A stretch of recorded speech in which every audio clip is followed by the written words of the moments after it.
Scorpio, kamusta kayo? Hope you're all doing well. And welcome to 1111 Pinoy Tarot. This is a general reading about love or romantic situation. Just take what resonates for you at wag ipilit itugma kung hindi para sa'yo.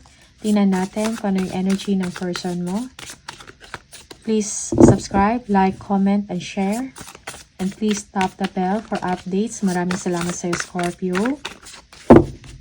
Tingnan natin, how does your person feel about you? What is going on sa inyong relasyon or connection? Okay? Ano yung energy ng person mo towards you, Scorpio? Oof.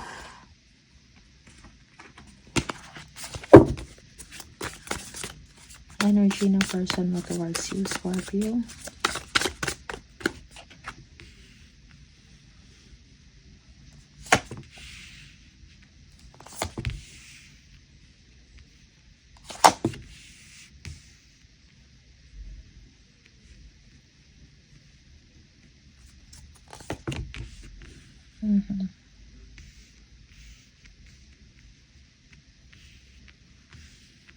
Okay, wait lang.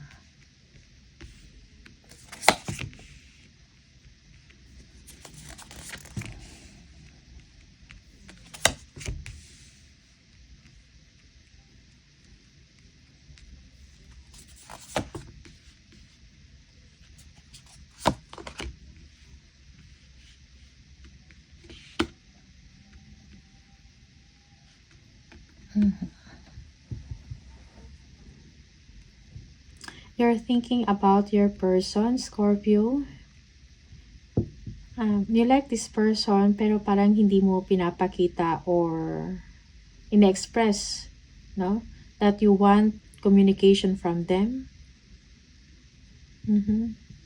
Yeah, for some of you, naiisip mo siya, nagmumuni-muni ka about sa situation mo, okay? About sa future mo. Yeah, parang kailangan mo ng enlightenment in your sa sitwasyon mo or sa inyong connection or relationship with this person. Okay? Merong changes na nangyayari sa person mo after some heartbreak, no? Or disappointment. Merong wake up call. Naisip ka ng person mo, but then parang hindi siya ganun ka-emotional.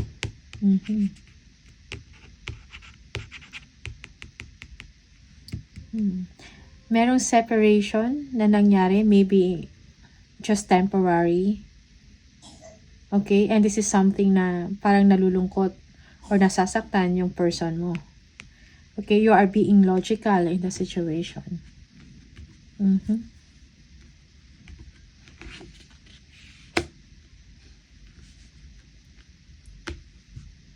Okay. Waiting. Parang merong missed opportunity na nangyayari sa inyong situation or connection. Okay. There is concern about growth and commitment. Merong question doon, merong tanong. You're thinking about this. Okay. Tingnan natin. You might be dealing with air sign, Aquarius, Libra, or Gemini. Virgo also. Water sign. Cancer, Scorpio, or Pisces. Tingnan natin. The Judgment.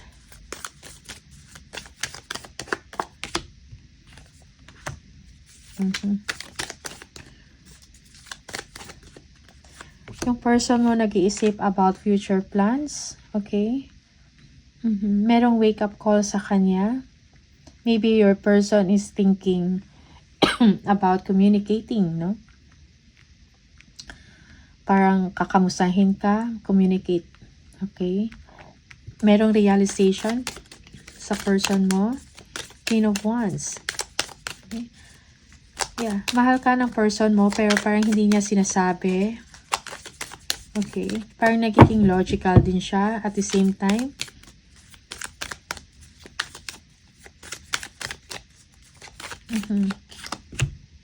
Yeah.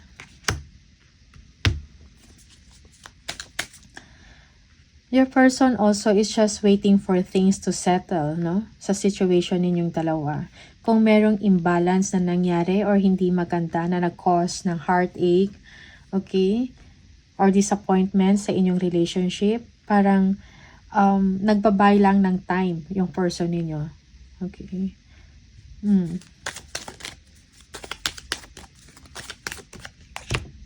Yeah, 3 of Cups.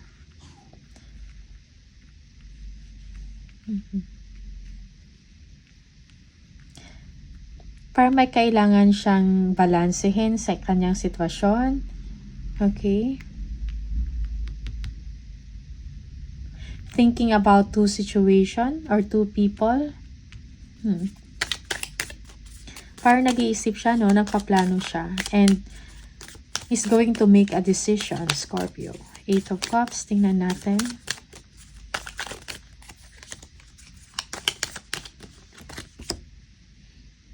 Eight of Pentacles. Parang may kailangang parang emotionally kailangan niya muna iwanan, no? Kung ano man tong kailangan niyang desisyon na gagawin. Yeah. Okay. Kailangan niya mag-focus sa kanyang work, no? And at the same time, aware siya na may kailangan siyang ayusin sa sitwasyon niya. Most especially when it comes to love, no? Or relasyon. Okay?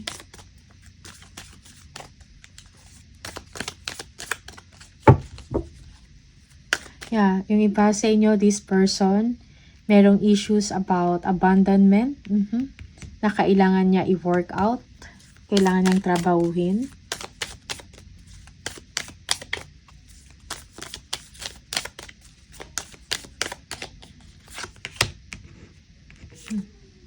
Yeah, 10 of Wands. Okay. Maybe this... Yeah, nahihirapan yung person mo. Scorpio. Okay. Parang madami din siyang obligasyon.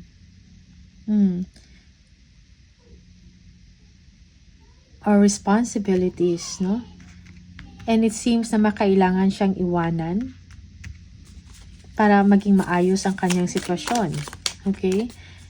Para magka-gain siya ng balance, no? 3 of Swords, tingnan natin.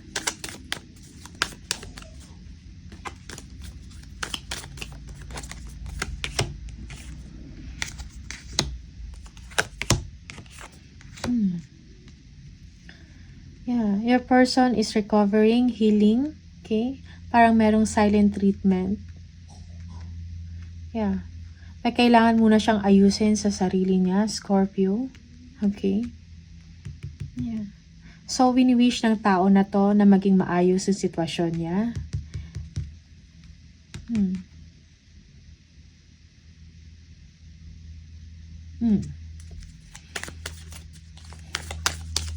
Disappointed. Okay? So, healing, recovering yung person ninyo ngayon. And he or she is doing that by not speaking up.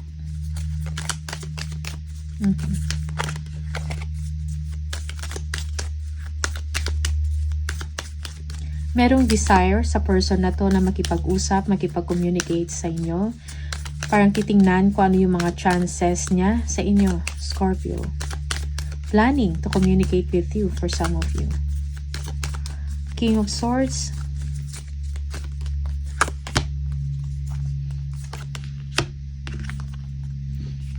Yeah. Also, nag-iisip ka din, Scorpio, if interesado pa ba yung person na to sa inyo. Okay? You are showing cold, no? To this person, hindi ka nagpapakita ng emosyon. Pero kumukuha ka ng mga information about him or her. Okay? 8 of Wands, tingnan natin.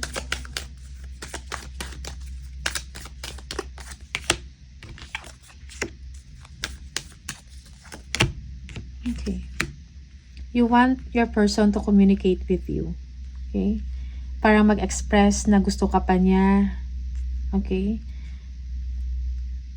Or gusto ka niya and gusto i-grow ang inyong relationship. No? You want honesty from this person, Scorpio. Okay? Trust is important to you para mag-grow ang inyong relationship. Okay? Long-lasting relationship is what you want from this person. Nine of Cups, tingnan natin.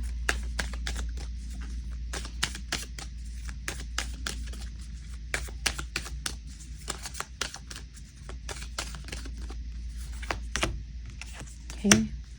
Yeah. Parang yung person na to is your hoping, no? You are hoping, you are expecting from this person. Parang wish come true para sa inyo, yung tao na to. Yeah. You are looking forward, no? Na maging successful or maging maayos ang inyong sitwasyon. Although you are showing that you are cold to them. Okay? You are not expressing. Okay? But then your person is nasa healing, no? Recovering. And at yung way niya ng pag-heal is not speaking up. Nahirapan din siya sa kanyang sitwasyon. Okay? Dahil sa merong separation na nangyari, emotional detachment or separation. But maybe your person is hoping or parang temporary, no? Na kailangan niya i-leave din yung situation na to because parang burden, no? Burden na sa kanya. Stress na siya sa ganitong situation. Okay? May mga iniisip siya about two situation, two people. Ano tong 3 of Wands? Yeah. For some of you, you want this person to talk to you. Okay? Sabihin ko ano yung totoo niyang nararamdam. Or this is you, Scorpio, you want to tell this person ano yung totoong nararamdaman mo. Okay? Ano yung expectation mo. Okay? You want this person, gusto mong magparamdam or gusto mong puntahan or kausapin ka ng taong ito. Okay?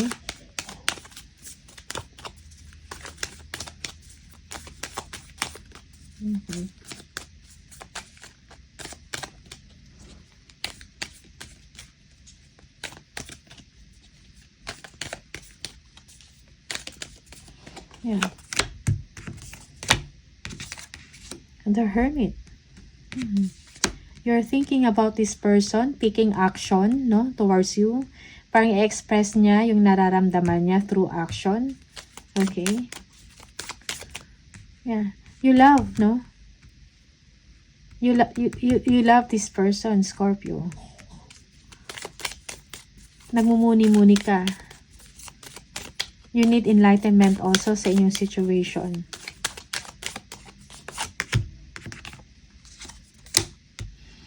But then,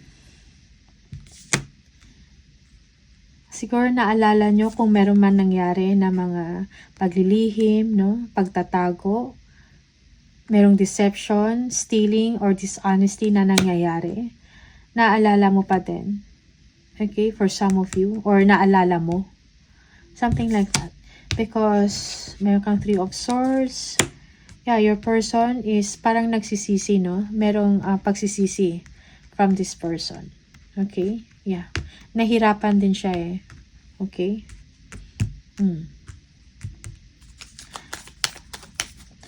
Family, there is a family here that is a challenge, in a challenge position. Trustworthiness and respect ang problema. Yeah, Queen of Wands. Yeah, for some of you, there is someone, no, involved in the situation, no? Family is involved. Yeah, family. Okay, marriage or something like that, commitment. Parang merong distraction sa inyong samahan, sa inyong relationship. Okay, there is someone involved, no? 4 of Cups, tingnan natin.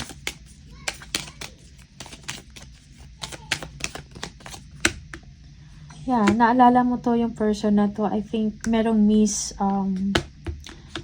opportunity in that situation. And waiting at the same time. Maybe you are waiting and hoping for this person, Scorpio.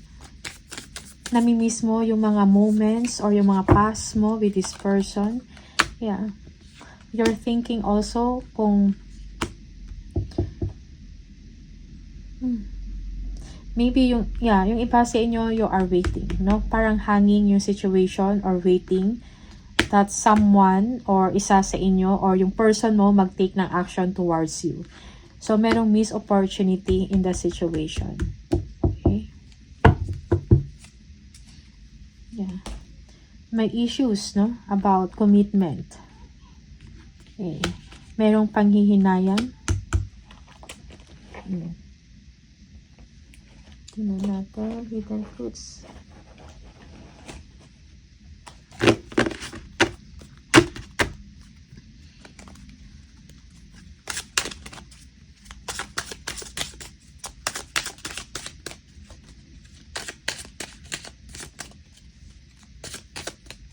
Merong frustrations, no? And yearning. Okay? In the situation.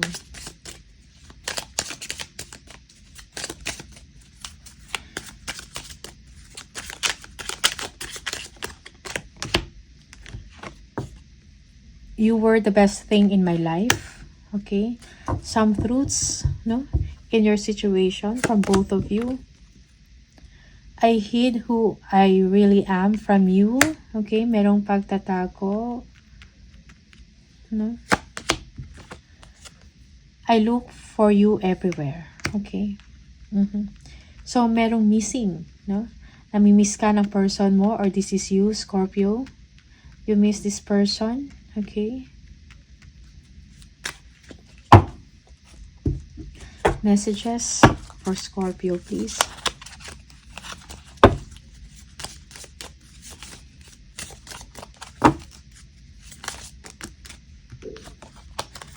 If you could do anything, what would it be? The answer dwells in your heart, not in your mind. For the heart is the gateway to the soul. Okay?